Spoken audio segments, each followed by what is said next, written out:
Good afternoon, this is Pat Walker at MissionWinners.com. I'm doing a quick video for everybody here. It's always important to frame up the market action and what's strong, what's weak. Everything's relative. Naturally, what do we want to do? We want to focus on strength. And this is a list here of ETFs. I'm going to show these to you, the charts on these. And what I've done is this is a list covering a myriad of various industry groups or sectors. And it lets us see strength and it lets us see weakness, and so we can frame it up. So we're going to do this. The way I sort this list is percent up on the day. Quote, sort up percent on the day. So the first stocks, the first ETFs you see, are the ones that are up the most percent. The ones at the end of the list are the ones that are up the least, or maybe down. So here we go. We're going to take it from the top. The first one's biotech. Biotechnology is up. Now you can say, wow, we got to look at biotechnology stock. You have to frame things up. Frame it up in relation to the moving averages. It's below the 50-day. So LabU, which is a leveraged ETF, it's up on the day on good volume, but it's below the 50-day. So yes, it's up, but technically it's really not in any specific spot there that makes sense. Here's the next one, FAS. This is a leveraged one also, financials. You can say, oh, that was number 2. That's great. It's only down to the 200-day. Notice this, frame up price, volume, frame up action in relation to moving averages. Down to the 200-day. Falls on really heavy volume. Bounces today on less volume. That's not so good. Here's the next one. QLD. Down on fairly heavy volume these last couple of days. Moves up today. Takes out the highs from yesterday on decent volume. A little bit less, but it's fairly close to the 50-day moving average line. That's important. Remember that. It's fairly close to the 50-day moving average line, and it's well above the 200. Here's the next one, SSO. It took out the highs from yesterday on okay volume. It came down near the 200-day. So here's the NASDAQ 100. Didn't get close to the 200-day. Here's the S&P 500. Touched the 200-day. Which index is stronger? The NASDAQ 100. What does that tell us? That's where we focus. Just want to connect the dots for you. Solar stocks acting decent. Look at this above the 50-day. What does that tell us? Well, maybe I should look at some solar stocks. There you go. You're connecting the dots. Good for you. Semiconductors came down to the 50-day. They bounced up some. They're above the 50-day. Not bad. Not bad. You look at this and you go, well, there's nothing special. This, in relation to the S&P 500, shows their strength in SMH, semiconductors.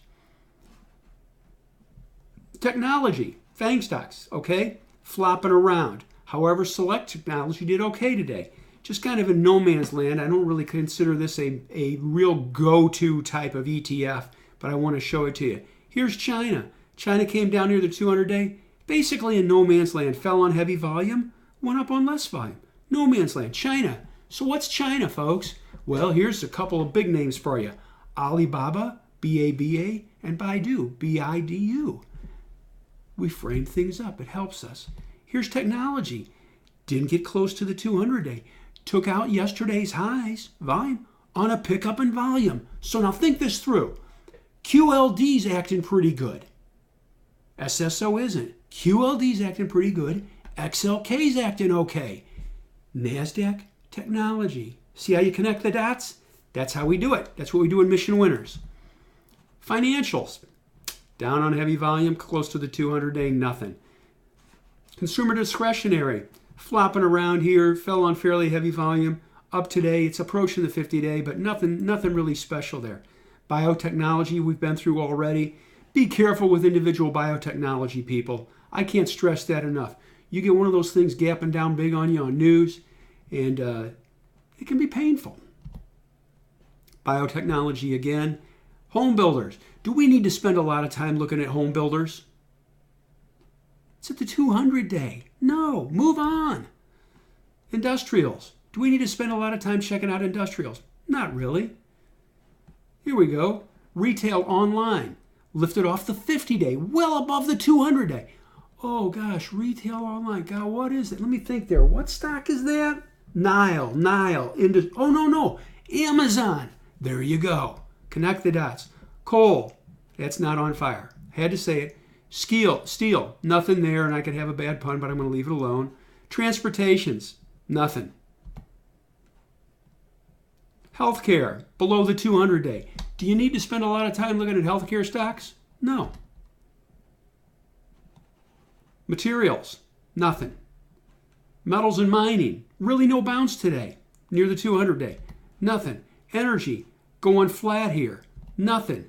Gold, miners, picking up a little bit below the 200-day. Got a couple of volume spikes in there. Something to chew on. Here we go. XLP, consumer staples, below the 200-day, and the 200-day's falling. Move on. Utilities, below the 200-day, nothing. Oil services, really nothing. Gold, oh, interesting. Look at that, up today. Very intriguing. Look at this space. It gaps a little bit, but check this out. It was a good volume day, gapped up. That's a good volume day on Friday. Gold. Remember that. Finally, U.S. oil, okay? Down a little today, but folks, look at these tops across here. So now we've connected the dots and we know where to focus. That's what we do at missionwinners.com. You can say, Pat, what's Mission Winner stand for? I'm big on acronyms, okay? It's one of my weird things, but I am. Markets, industries, sectors, stocks, institutional support, outstanding, something outstanding, outstanding products, outstanding service, outstanding management, outstanding developments in the field, outstanding. They're the best. Something's going on that's important. And then the N, and I attribute this to one of my sons, N. The N stands for never say never, mindset. I wanted to share that with all of you. I hope this helps you. I hope it helps you frame things up, and I hope you all have a good night. And I thank you.